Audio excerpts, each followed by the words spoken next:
Look at these two cars. On the left, the VAZ-2101, the first truly mass-produced Soviet automobile. On the right, the Fiat 124, an Italian car released 4 years earlier. They are almost literally the same car. Now look at this one. The Lada Largus, a modern Russian car launched in 2011. And next to it, the Dacia Logan, a Romanian car that rolled off the line in 2006. Again, almost identical. And finally, the Moskvich 3, assembled in Russia starting in 2022. Presented as a symbol of Russia's industrial revival, except it's a rebadged Chinese Jag JS4. Spot the difference. Here's what's strange about this. Russia is a country that put the first human in space, that built nuclear submarines, that developed some of the most advanced missile systems on the planet, and yet for over 100 years it has never managed to produce a car that could genuinely compete with the rest of the world. Why? Is it a technology problem, or a money problem, a political problem, or is there something deeper going on? Today we're gonna answer that question and, in doing so, reveal something surprising about how industrial strategy actually works. To understand Russia's car problem, you have to go back to the very beginning of the automobile age. It's the late 1890s. In St. Petersburg, a German merchant named Karl Spahn opens the first car dealership in Russia, selling Benz vehicles, some of the very first automobiles in history. At this point, cars look more like motorized carriages than anything we'd recognize today, but they're evolving fast. By 1899, a car had broken 100 km per hour for the first time. Everyone could see that the automobile was about to change the world. But here's the thing. By 1914, France already had over 100,000 cars on its roads, the United States had over 1 million, and Russia, roughly 13,000. The reason was simple. Most Russians were peasants.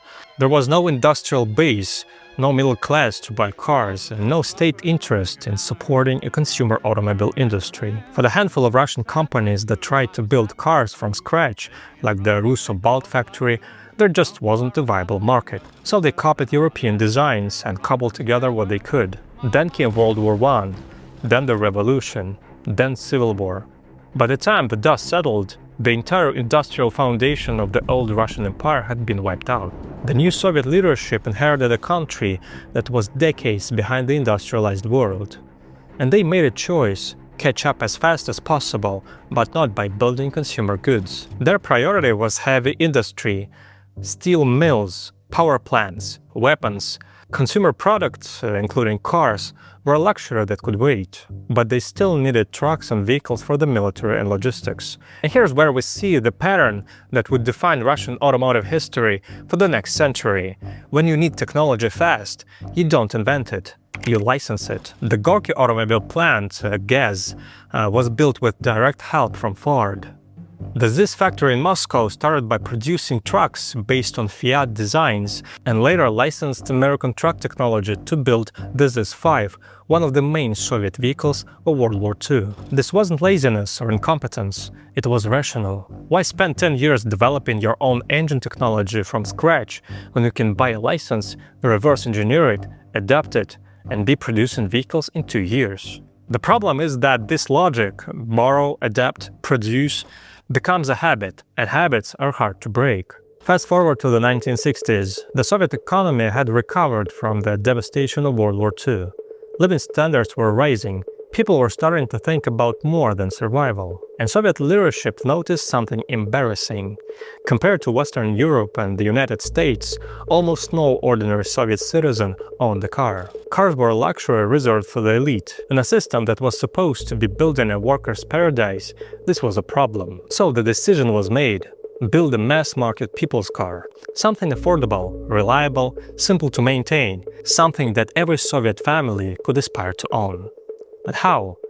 Building a car from scratch is enormously expensive and time-consuming. The Soviets had tried it before with the Pobeda, a fully domestically built car that worked well, but cost 16,000 rubles at a time when the average monthly wage was 600, accessible only to the privileged. So they went shopping.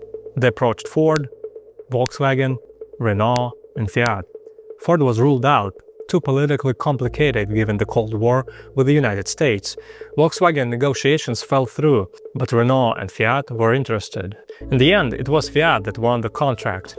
The deal, the USSR would build the entirely new factory on the Volga River, the Volzhsky Automobilny Zavod, or Avtovaz, and Fiat would provide the technology, the tooling, and the training. On April 19, 1970, the first VAZ 2101 rolled off the production line. Based on the Fiat 124, with over 800 modifications for Soviet roads and conditions. Soviets called it the Zhiguli, named after the mountains across the river from the factory. For export, it was sold under a different name, Lada, because Zhiguli sounded too much like gigolo in Italian. The Lada was a genuine success, reliable, simple, affordable. It sold not just inside the Soviet Union, but in Western Europe and beyond. In Finland, Sweden, even Canada, the Lada developed a cult following among people who wanted something cheap and brutally easy to repair. Do you know why Lada car owners laugh? In fact, after spending only $4,998 for a car, you'll laugh all the way to the bank with the money you've saved. But here's the part the Soviet state didn't advertise. Building the Avtovaz factory required hard currency, dollars, that the USSR didn't really have. The Soviets took out a $320 million loan from Italy, and to pay it back, they needed to export, which meant that even as Soviet citizens waited years on waiting lists for Lada, a significant portion of every car produced was shipped abroad to earn foreign exchange. And here's the deeper problem. The technology that Fiat sold the Soviets in 1966 was state-of-the-art in 1966, but car technology was evolving rapidly. By the mid-1970s, Fiat had moved on. The Soviet Lada was stuck on an aging platform, being improved incrementally, but never fundamentally reimagined. This is the trap of licensed technology. You get a running start, but you also inherit someone else's ceiling. To genuinely innovate, to build something better than what you licensed, requires massive investment in research and development, in engineering talent, in testing infrastructure. It requires decades of iteration. The Soviet system prioritized production numbers over innovation. Meeting the quota mattered.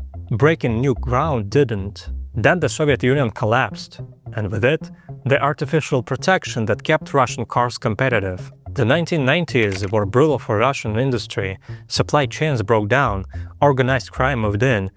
Togliatti, the car capital of Russia, became infamous as one of the most dangerous cities in the country, with criminal groups controlling the flow of parts and vehicles off the factory floor. At the same time, borders opened, and Russians, many of them for the first time, got to see what the rest of the world was driving. From the east, through the port of Vladivostok, came right-hand drive Toyotas, Nissans, Mitsubishis. From the west, through Poland and Belarus, came Volkswagens, Audis, and most famously, BMWs. The Boomer, as the Russians called it, became the iconic symbol of the decade. Russians who could afford it didn't want Ladas anymore. These imported cars, even old, used ones, were more comfortable, more reliable, and more modern than anything the domestic industry offered. The Russian automotive industry had essentially no answer.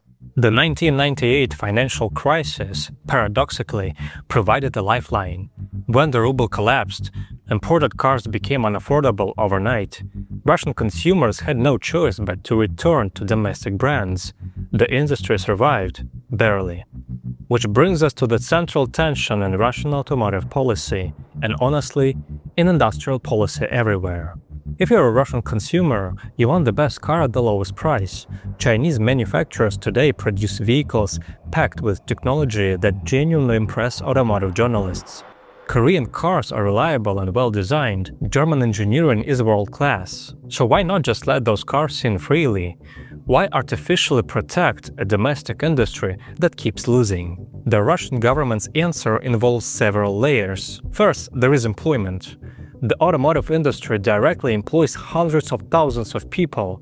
Entire cities, like Togliatti, were built around a single factory. Close the factory, you don't just lose jobs, you potentially destroy community. Second, there is the technology argument. The automotive sector is one of the primary drivers of industrial innovation. The engineering capabilities developed for cars feed into aerospace, defense, electronics, manufacturing processes. Let your car industry die, and you quietly hollow out a huge portion of your broader industrial base. Third, and this is the one politicians rarely say out loud, there is the wartime argument. In a conflict, a car factory can be converted to produce military vehicles, engines, and equipment within months. A country that has no domestic automotive capacity has no fallback. It becomes dependent on global supply chains that can be severed by sanctions, by war, by political decisions made in foreign capitals. This last point isn't theoretical for Russia, it's lived experience. The sanctions imposed after 2022 cut off access to Western automotive technology almost entirely. If Russia had no domestic car industry, imperfect as it is, its automotive market would have completely collapsed. But here's the uncomfortable truth that industrial economists have wrestled with for generations. Protection keeps an industry alive, but it also removes the pressure to improve. If your government guarantees that foreign competitors face massive tariffs, and in Russia importing a new car involves custom duties, recycling fees, excise taxes, and VAT that can effectively double the price of a vehicle, then you don't have to be good, you just have to be available. Soviet planners faced this same problem. Without genuine competition, there was no compelling reason to invest in breakthrough engineering. The VAZ-2101 of 1970 and the Lada of 1990 were recognizably similar vehicles, despite 2 decades of supposed development. On the other hand, completely opening the market, removing all protections, would likely mean the end of domestic Russian car manufacturing within a decade. The global industry has a century-long head start. You can't catch up by competing from day one with companies that have spent 50 years perfecting their supply chains and engineering. This is not a uniquely Russian problem. The United States protected its steel industry for decades. South Korea nurtured Hyundai and Kia behind tariff walls before they became globally competitive. China has done the same with its electric vehicle industry, and it's working. BYD and other Chinese manufacturers are now genuinely threatening established players. The question is always, how long is the protection necessary? When does a temporary crutch become a permanent one? Post-2022, Russia's automotive situation has become a case study in what happens when industrial dependencies are suddenly severed. Western automakers, Volkswagen, Mercedes, Renault, Toyota exited the Russian market. The supply of components from Europe, Japan, and Korea largely dried up. What remained? Chinese manufacturers stepped in to fill the void. Cars from Chery, Haval, Chang'an, and others now dominate Russian showrooms. The irony is that Russians who couldn't afford Western cars before 2022 now can't afford the Chinese replacements either, because without Western competition, prices have climbed anyway. The Moskvich brand was relaunched with great fanfare as a symbol of Russian industrial revival. The factory in Moscow began assembling cars again, but look under the badge, and you find a Chinese jack. Assembled in Russia, yeah, but the technology, the design, the components, foreign. The Lada Vesta, arguably the most genuinely domestic car in the Russian lineup, is a reasonable vehicle by budget car standards. It was developed with Renault technology during the period of cooperation. Now that Renault has left, its future development is uncertain. We started with a paradox. Russia can build rockets. It can build nuclear submarines. It developed advanced fighter jets and missile systems. Why can't it build a globally competitive car? The answer reveals something important about how industrial capability actually works. Russia's aerospace and defense industries work the way they do because the Soviet state prioritized them absolutely.